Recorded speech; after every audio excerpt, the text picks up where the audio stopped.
মায়ের দোয়ায় ৫০০ টাকা ধার নিয়ে ব্যবসা শুরু করে ১৫ বছরের ব্যবধানে এখন ৩টি দোকানের মালিক রাজবাড়ীর তপু।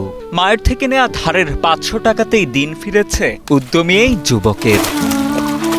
নিজের নিষ্ঠা আর বাবা মায়ের আশীর্বাদে তপু এখন এলাকায় পরিচিত সফল উদ্যোক্তা হিসেবে। মায়ের দোয়া ৫০০ টাকায় আমার সম্বল, আর মা আমার সর্বোচ্চ, আমি আমার মার কথা মতো আমি চলি, আর আমার চিন্তা থাকে আমার মা যেটা কয় আমার সেটা লস হয় না। রাজবাড়ীর বালিয়াকান্দি উপজেলার ভীমনগর গ্রামের শামসুল রহমান ও আবেদা সুলতানা দম্পতির সন্তান জাহিদ হাসান তপু।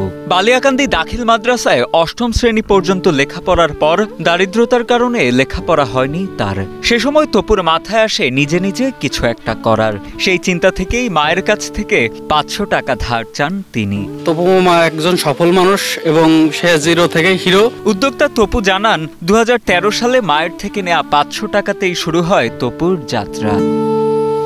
প্রথমে বাজার থেকে কেনা বুট ও বাদাম বাড়ি থেকে ভেজে সেগুলো দিয়ে ব্যবসা শুরু করেন উপজেলার সোনার মোড়ে। সেই ব্যবসার লাভ থেকে একটি পরিত্যক্ত মুরগির ঘরের শেড ভাড়া নিয়ে মুরগির ব্যবসা শুরু করেন তপু।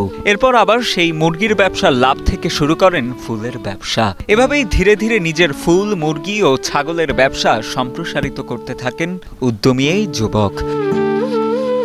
মায়ের দেয়া টাকা আর দোয়ায় তপু এখন একজন প্রতিষ্ঠিত ব্যবসায়ী। মার থেকে ৫০০ টাকা নিয়ে ব্যবসা শুরু করি। এই ৫০০ টাকার থেকেই আমি ঘাত প্রতিঘাত আস্তে আস্তে আস্তে আস্তে আপনার লস লাভ এরকম করে আমি এখন এই পর্যায়ে আছি।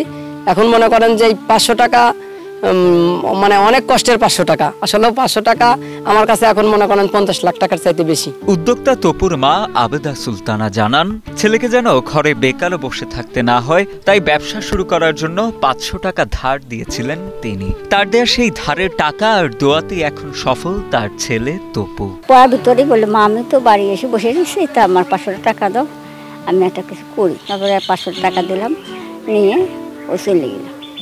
পুরো কিনে নিয়ে আসলাম মুরগি, নিয়ে এসে তারপরে লেগে ব্যবসা শুরু করলাম। স্থানীয় এলাকাবাসী জানান তপুর সততা সবাইকে আকৃষ্ট করে। নিজের সততা আর উদ্যমেই দিন ফিরেছে তপুর।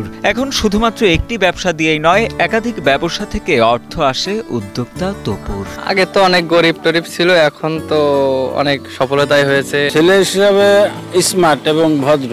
এদিকে রাজবাড়ী বালিয়াকান্দি উপজেলা যুব উন্নয়ন কর্মকর্তা মোহাম্মদ আবু বকর সিদ্দিক জানান শুরু থেকেই উদ্যমী তপুর পাশে ছিল স্থানীয় যুব উন্নয়ন অধিদপ্তর।